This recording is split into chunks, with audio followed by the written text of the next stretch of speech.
Would you like to make $26 an hour? No joke. $26 an hour. That is the average oil field salary in Texas. Now, they're saying that people can start out going to Texas making $40,000 a year, and it would only go up from there as you're trained to do better jobs. Now, these jobs, not a lot of them now, mind you, and you will hear Secretary Wright, the Department of Energy Secretary, talking about this, but he's being asked questions in a House Energy and Commerce Subcommittee hearing. Representative Veasey, Marc Veasey, he's of Texas. He is defending illegal immigrants working in the oil fields down there. No joke. You're going to hear all this. And then when we come back, I'm going to tell you some stories that I found while researching this story. I didn't just do this, but I will give Marc Veasey this.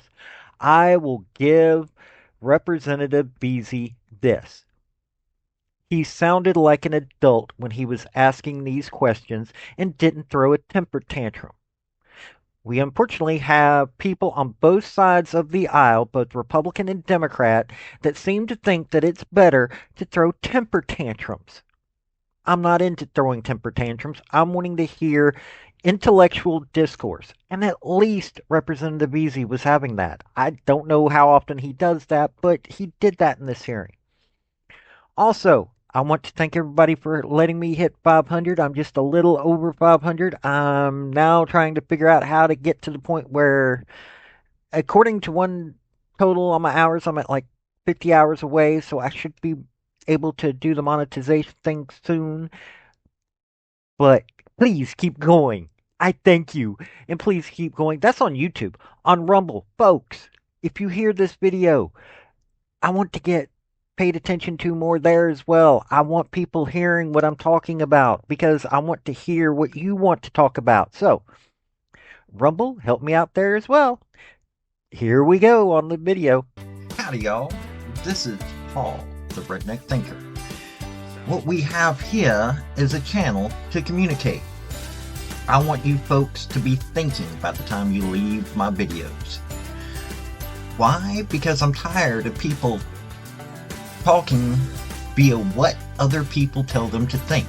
So, watch my video and enjoy the chance to think for yourself. Mr. Chairman, thank you very much. Secretary Wright, thank you for being here today. Congratulations on your appointment. I know that we've had some good news in the oil patch and some interesting news in the oil patch. And I wanted to just ask you a few questions, particularly around everything that's happening nationally.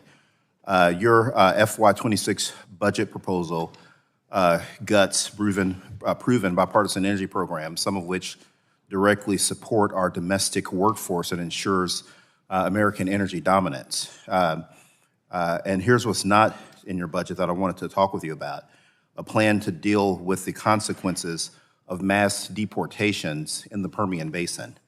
As you know, the Permian accounts for nearly 50% of the oil production. That's around 6 million barrels a day. And that production doesn't rely just on rigs and engineers. It depends on a workforce. And many of those dangerous jobs in the oil patch, as you know, because you've been in the oil patch, you know that many of those dangerous jobs are performed by people in this country that are undocumented. And so if ICE were to hit Midland or if they were to hit Odessa, I don't think there's any plan in your budget to replace those workers or that lost production.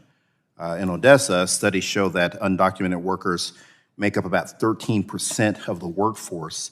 That's one of the key hubs for Permian operations. And I've seen other anecdotes where oilfield service companies in Midland have only about 5 or 10% of their employees with genuine papers.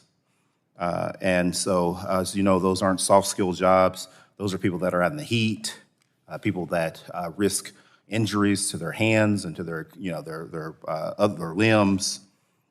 And they're having that hot Texas heat. I'm sure you've been out there in the summer, as someone from Fort Worth, I've been out there in the summer, and I think we all know that it's hot. Where in your budget, and this is a question that I have for you, where in your budget do you account for the impact of potential mass deportations on oil production in the Permian Basin? Because if Stephen Miller wants 3,000 people a day deported, which has been reported that he does, what are you going to do to replace those workers? A great question, Representative. And yes, you're correct. I've worked for years out there, employing thousands of people in that region. And a large number of them are relatively recent immigrants from Mexico and from further south of the border. Tremendous, hardworking, awesome workers. But certainly in my company, all of them are here illegally. They are not illegal immigrants. I'm sure there are some, but I would suspect the percent that are illegal is quite small. Yeah. You gave a number of 13%. That may be one small community. Did you use third-party companies for to hire employees where they weren't hired directly by you, but they were brought in by a third party that had their papers and had their Social Security numbers already ready, or did you hire all of those people? We hired all of those people. We have an And you use the E-Verify system to, okay. Correct.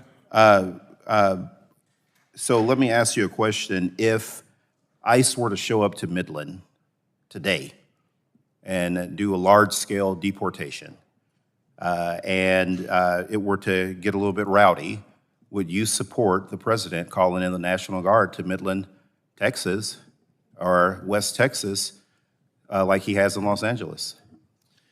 Look, in due respect to all the great immigrant workers that work in that region and work across our country, you need to respect the difference between those that came here illegally and those that are here illegally. What about the people that are going to have their TPS status revoked? A lot of them probably work in the oil patch. I mean, you hear the stories, and you can go down to the oil patch and see it. For anybody that hadn't been down to Texas on the Democratic side or the Republican side, they can go down to the oil patch and see for themselves. What about the people, the TPS people that are going to have their status revoked? That could be very disruptive to the oil patch. Yeah, the workforce in America is critical, and a lot of the workforce in the United States are immigrants from overseas, and they are awesome contributors to our society. I think the line is just between who's here legally and who's here illegally. Let me ask you another question. Is it easier to drill, baby, drill with no employees, or is it easier to drill, baby, drill having to go around, let's say, EPA regulations? Wait, the first having to... Is it easier is it easier to drill for oil with no employees, or is it easier to drill for oil having to work around a few EPA regulations? I would think it'd be harder to drill for oil without any employees. You definitely need employees to drill for oil, absolutely. Yeah, okay. Okay. Nice intellectual discourse there. Now, USA Today had an article. This was April 21st, 2024.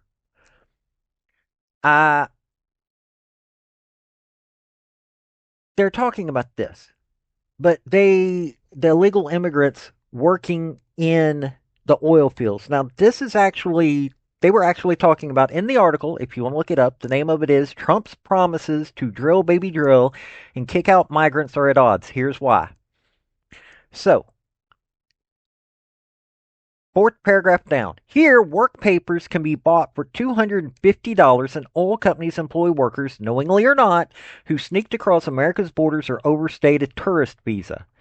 Really? They overstayed a tourist visa. A complicated reality, experts say, is that today's oil and gas economy is carried on the backs of migrant workers. Carlos Diaz, who is Mexican, is an oil and safety inspector in Lee County.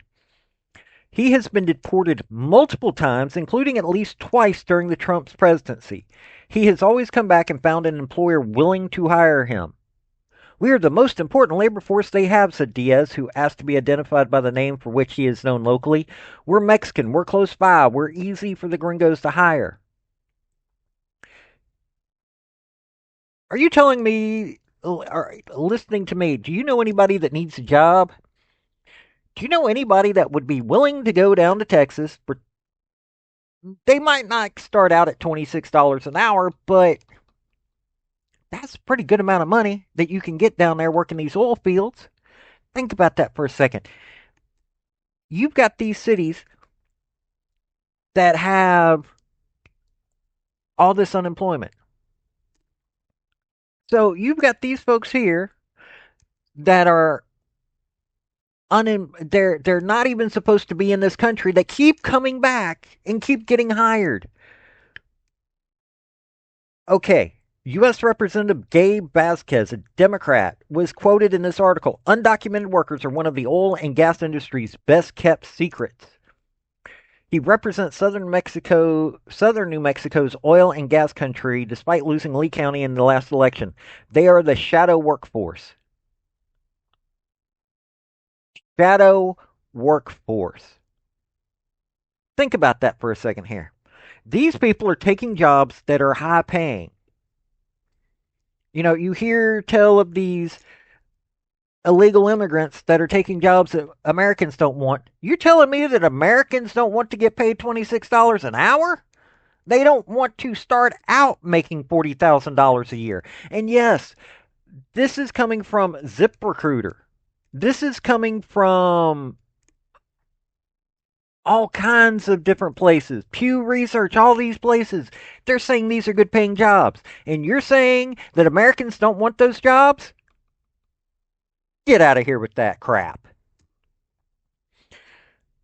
I just thought I'd bring this up because I got another story here really soon that I'm going to be coming out with that I just heard. This was about how this oil is being used to help the cartels. But hey, this is Paul, the Redneck Thinker.